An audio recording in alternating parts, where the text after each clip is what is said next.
देखिए प्रिय विद्यार्थियों, आज अपना कल 22वां पाठ पूरा हो गया था, भारत में नियोजन एवं सतत विकास जो था। उसके बाद देखिए अपनी अंतिम यूनिट बची है जो इकाई है 5वीं, और उसमें 3 पाठ हैं। 23वां पाठ आज पढ़ेंगे अपन सिंचाई एवं पेयजल, 24वां राजस्थान में खनिज एवं उद्योग, और 25वां राजस्थान में जनसंख्या एवं जनजातियाँ। और तीनों पाठों से देखें तो कुल मिलाकर परीक्षा में 7 अंक के प्रश्न आएंगे। और ये तीनों पाठ देखें तो इनमें राजस्थान के विशेष संदर्भ के बारे में क्या करेंगे, अपन अध्ययन करेंगे। सबसे पहले सिंचाई और पेयजल के बारे में पढ़ेंगे, यानी ये जो 23वां पाठ उसमें, यानी सिंचाई क्या है, राजस्थान में सिंचाई के मुख्य साधन क्या हैं, सिंचाई की आवश्यकता क्यों है।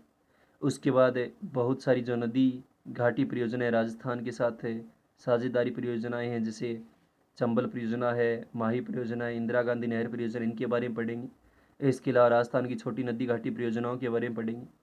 और फिर राजस्थान सरकार के द्वारा जो मुख्यमंत्री जल स्वावलंबन अभियान चलाया जा रहा है जल संरक्षण और जल संग्रहण के लिए, उनके बारे में पढ़ेंगे। उसके बारे में देखिए, जल भी एक संसाधन है, जैसे मिट्टी है, खनिज है, वन है, ये सब प्राकृतिक संसाधनों में आते हैं। और जल भी क्या एक संसाधन है।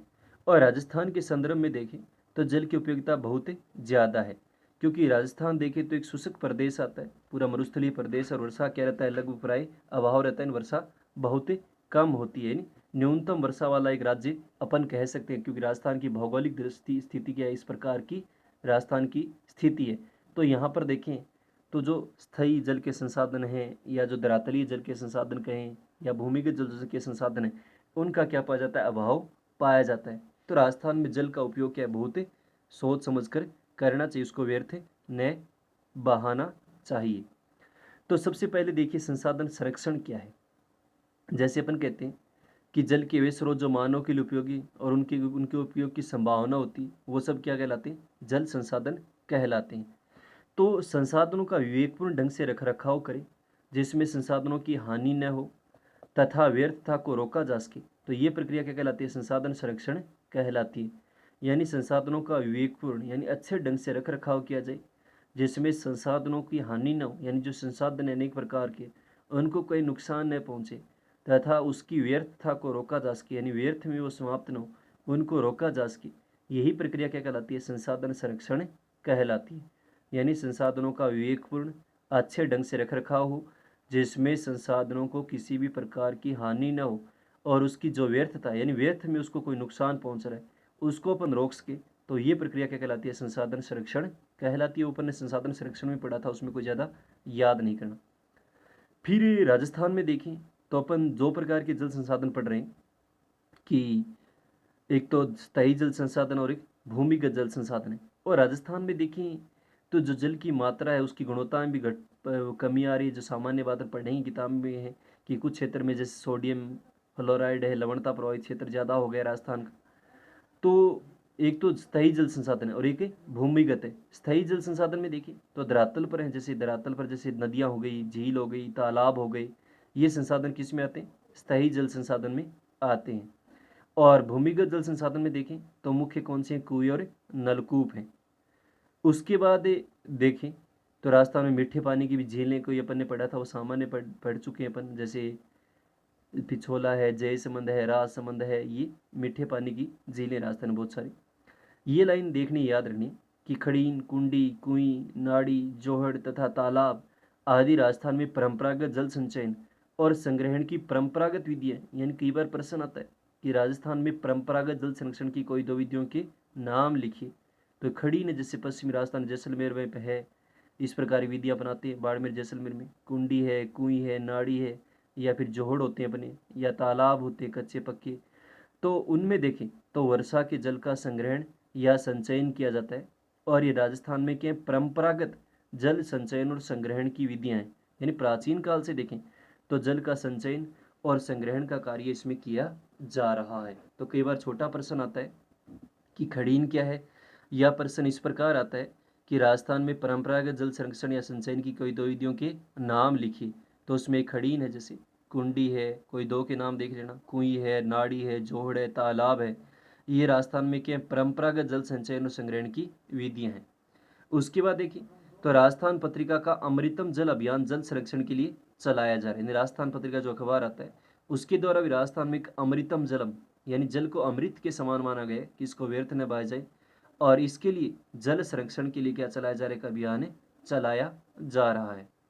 उसके बाद देखिए सिंचाई किसे कहते हैं, कि वर्षा के अभाव में देखिए भूमि या फसलों को कृत्रिम तरीके से जल प्रदान करने के लिए क्या कहा जाता है, सिंचाई कहा जाता है। यानी वर्षा के अभाव में देखें, यानी जब बारिश न हो तो वर्षा के अभाव में जो भूमि है सूखी या फसल है उनको कृत्रिम तरीके से यानी मानव के द्वारा, जैसे अपन कुएं के द्वारा, नलकूप के द्वारा या नहरों के द्वारा उनको जल प्रदान करते हैं, तो वो प्रक्रिया क्या कहलाती है, सिंचाई कहा जाता है। यानी कई बार प्रश्न आता है सिंचाई किसे कहते हैं, तो वर्षा के अभाव में देखें तो भूमि या फसलों को कृत्रिम तरीके से जल प्रदान करने की जो क्रिया है वो क्या कहलाती है, सिंचाई कहलाती है।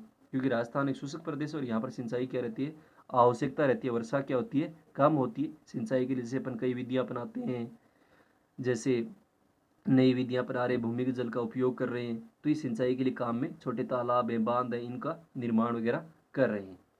उसके बाद देखें तो राजस्थान में सिंचित क्षेत्र देखें तो सर्वाधिक क्षेत्र तो आता है श्री गंगानगर में। छोटा प्रश्न ये आएगा इसमें, जहाँ पर नहरों के द्वारा होती है, और सबसे कम भाग इसमें राजसमंद जो जिला है राजस्थान का, उसमें सिंचित क्षेत्र का भाग क्या है, सबसे कम है। तो यह छोटा प्रश्न आता है केवल कि राजस्थान में सिंचित क्षेत्र का सबसे बड़ा भाग जिला किसमें, क्षेत्र किसमें आता है, श्री गंगानगर में आता है। और सबसे कम भाग देखें तो वो किसमें आता है, राजसमंद जिले में आता है।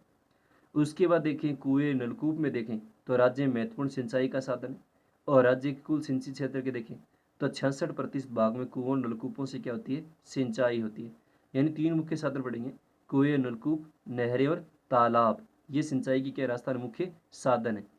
और सर्वाधिक जो सिंचाई देखें वो किससे होती है, कुएं और नलकूप से होती है राजस्थान में, जो सिंचाई का मुख्य साधन है। और राज्य कुल सिंचित क्षेत्र के देखें तो 66% जो भाग है उसमें कुओं और नलकूपों से क्या होती है, सिंचाई होती है। उसके बाद देखिए तो राज्य के 33% भाग में देखें तो सिंचाई किसके द्वारा होती है, नहरों के द्वारा होती है। और नहरी में देखें तो श्री गंगानगर जिले का क्या प्रथम स्थान है। यानी पहला स्थान तो किसका है, कुएं और नलकूपों से होती है।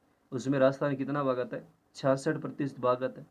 और दूसरा देखें तो राजस्थान के 33% भाग में देखें तो वो सिंचाई किसके द्वारा होती है, नहरों के द्वारा होती है। और नहरी सिंचाई में देखें तो श्री गंगानगर जिले का क्या आता है, प्रथम स्थान आता है। उसके बाद देखें तो तालाबों के द्वारा भी राज्य की 0.7% भाग पर सिंचाई होती है। और तालाब द्वारा सिंचाई में देखें तो भीलवाड़ा का स्थान क्या है, प्रथम है। तो ये सिंचाई के मुख्य साधन है। यानी सर्वाधिक तो कुएं और नलकूप से होती है, जिसमें राजस्थान कितने प्रतिशत भाग पर होती है, 66% भाग पर होती है। दूसरा देखें तो राज्य के 33% भाग में देखें तो वो सिंचाई होती है नहरों के द्वारा। और नहरों द्वारा सिंचाई में देखें तो श्री गंगानगर जिले का क्या है, प्रथम स्थान है। और तीसरा है तालाब के द्वारा, यानी राजस्थान का जो दक्षिणी भाग है, कठोर धरातल है, वहाँ तालाब के माध्यम से भी पक्के तालाब बनाए जाते हैं। और उनके माध्यम से भी देखें तो राजस्थान की 0.7% भाग पर क्या होती है, सिंचाई होती है। और तालाब द्वारा सिंचाई में देखें तो भीलवाड़ा का क्या प्रथम स्थान है। तो ये थे राजस्थान में सिंचाई के मुख्य साधन। कई बार नाम लिखना आता है कि राजस्थान में सिंचाई के मुख्य साधन कौन से हैं, तो कुएं, नलकूप, नहर या तालाब। और सर्वाधिक सिंचाई किससे होती है, कुएं और नलकूप से। और 2 नंबर पे नहरें। और अंतिम देखें तो किसके द्वारा होती है, तालाबों के माध्यम से होती है। फिर एक छोटा प्रश्न देखना है कि जैसलमेर जिले के देखें तो एक चांदा नलकूप है। यानी जैसलमेर जो राजस्थान का पश्चिम शुष्क जिला है, राजस्थान का रेतीला क्षेत्र में पश्चिम में जिला है, वहाँ एक चांदा नलकूप है, यह नलकूप का नाम है। और उसमें मीठे पानी की उपलब्धता के कारण देखें तो ये स्थान थार का क्या कहलाता है, घड़ा कहलाता है। यानी जैसलमेर की जो चांदा नलकूप में देखें तो वर्ष भर क्या निकलता है, मीठा पानी निकलता है भूमि से। तो इसे मरुस्थल में थार का क्या कहते हैं, घड़ा कहलाता है। यानी थार का घड़ा इसे कहा जाता है।